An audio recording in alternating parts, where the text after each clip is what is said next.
Hey, what's up everybody? I wanted to talk a bit about the Akai Tom Cat, which I think is kind of an underrated drum machine. Similar to the Beats, it's an analog drum machine, but unlike the Beats, this one is completely analog in terms of its sound generation. And let's go ahead and go through some of the sounds. It's got 6 sounds.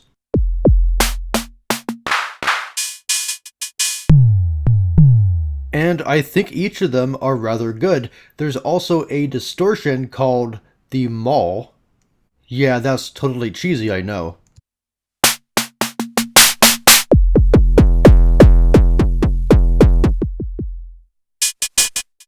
It's a pretty run-of-the-mill distortion. There's not a ton of character to it, but it does the job in small bursts, especially on that kick drum.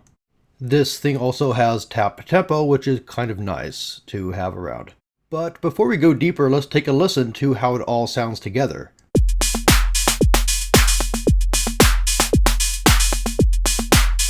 The overall sound is really pretty nice, and keep in mind this is without any EQing or compression or anything like that. But it is far from perfect, and some of the beefs are pretty legitimate. For example, the parameter space is pretty weird, and we'll get to that in a second here. Overall, versus the Beats, I think this one's actually a bit better. It sounds a bit better, it's fully analog, and the build quality is a bit nicer. Don't get me wrong, I really like my Volca keys and my Volca bass, and the Beats is good for some stuff too. It has a way better kick drum, for instance, which brings us to some of the Tom Cat's deficiencies. Okay, so the kick drum is a 909 style one, but it's a bit boxy and it doesn't have a whole lot of snap to it. You can change the envelope amount, or you can make the decay longer.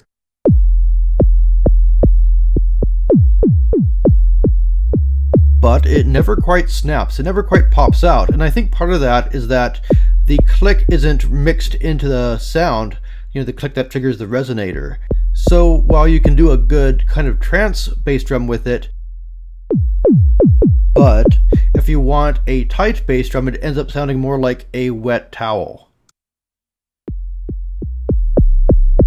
So that's a drawback. That's where I think the Beats is actually a bit better, is in its kick drum. Okay, well, let's move on to the snare drum. And this is one thing about the Tom Cat that shines.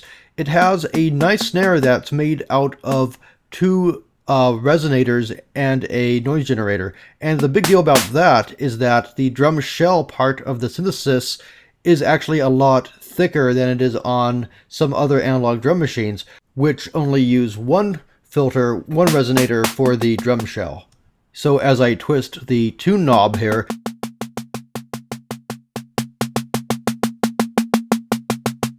you can hear it crossfade between the 2 resonators, the 2 filters. Listen to that closely.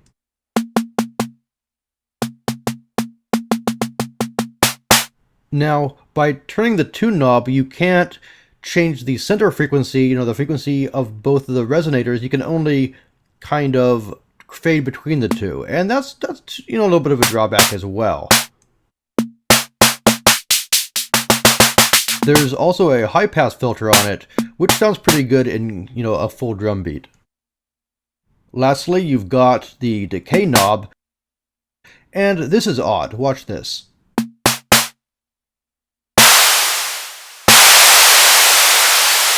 So yeah, it only alters the decay of the noise, not of the resonators, not of the drum shell, which is a very strange choice, and I don't know if it was a lot more circuitry to make the decay operate on both or not. I guess you'd change the resonance of the filter to do that, but it's kind of a shame, I think.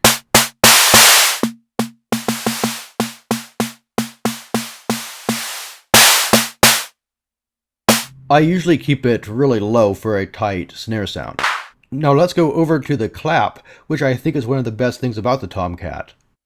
You've got tune, spread, and decay, with spread being the spread of the individual claps.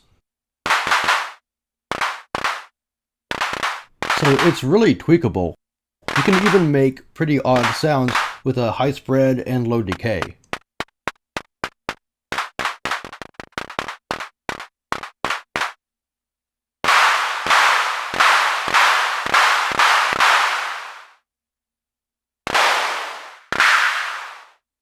Okay, let's move on to the hi-hat. Now, the hi-hats on the Tom Cat are made of cyclic noise, kind of like an 808 or the Korg Volca Beats. And they have kind of a clanky character to them.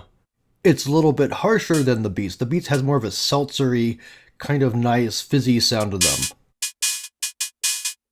The Tom Cat ones are a bit weird. For instance, you can increase the decay, but it increases the decay on both of them. You can't have a really short closed hi-hat and a long open hi-hat. So the best way to use the Tom Cat's hi-hats is to keep the decay somewhat short and tap the closed hi-hat softly, but really punch the open hi-hat, and that'll give you the most kind of variance in the two decay times. Now let's go on to the Disco Toms, which is like a space drum. And the space drum is the cousin to this crash pad that I have. And I was thinking of getting a space drum for that sound, but the Tom Cat already has it, so I guess it saved me about $100. That's cool. Now the Disco Toms have the weirdest parameters of them all. For example,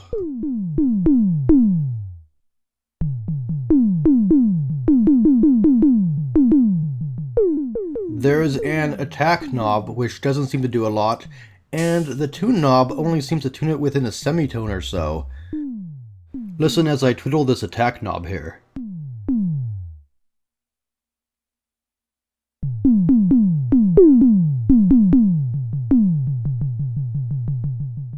Yeah, I'm not hearing a whole lot of difference.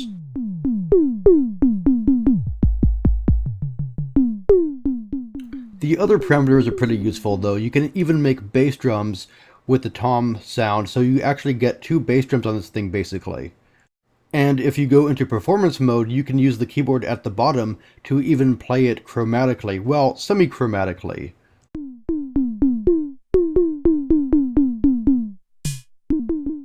Like the Rhythm Wolf's bass section, I think it's actually out of tune with itself, so you can kind of pitch it, but you can't really get precise notes out of it, especially if you go up a whole octave.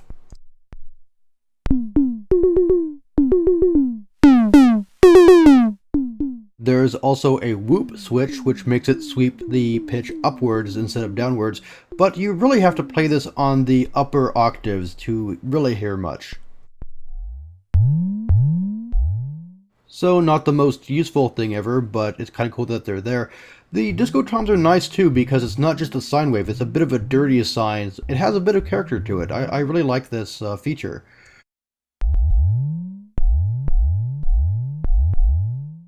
Though, I think as far as musical usefulness goes, the Volca has the edge here because it has those traditional analog toms, and they sound pretty good. This Disco Tom is a bit hard to use in context outside of disco, really, so.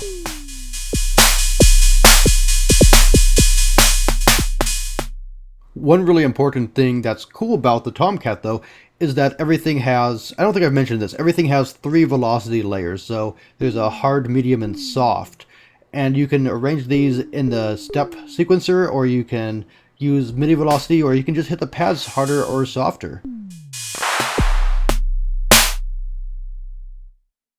And unlike a lot of other analog drum machines, each track's velocity is completely independent. It's really cool and very expressive.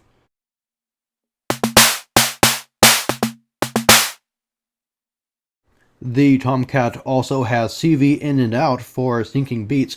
Now, it's labeled gate trigger, and I initially thought that that meant that it would send note ons, but it really only sends pulses per row, so you can sync other beat machines to the Tom Cat. Now, I tried briefly syncing my Volca beats to this, and I didn't have a whole lot of luck. I think the Volca beats would run at about half the speed of the Tom Cat, but fortunately it also has MIDI in and does clock that way, which is your best bet, and it also does through, which is very nice.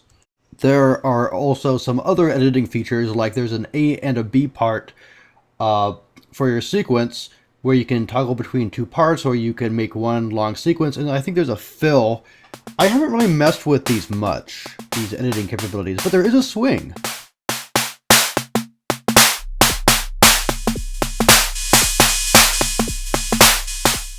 So yeah, I think this is a pretty cool drum machine that doesn't really get enough credit. And, you know, I don't think I'd replace my beats with it because they both have their uses, they both have their pros and their cons. But I gotta say, this thing is fatter and thicker and bigger in general. Maybe a little bit less versatile in some ways, but I really dig the thing, yeah.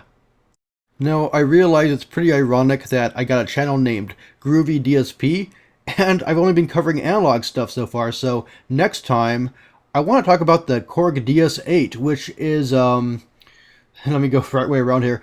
That is a FM synthesizer, which is a really cool one. So, yeah, that's up next. All right, thanks for watching. Bye.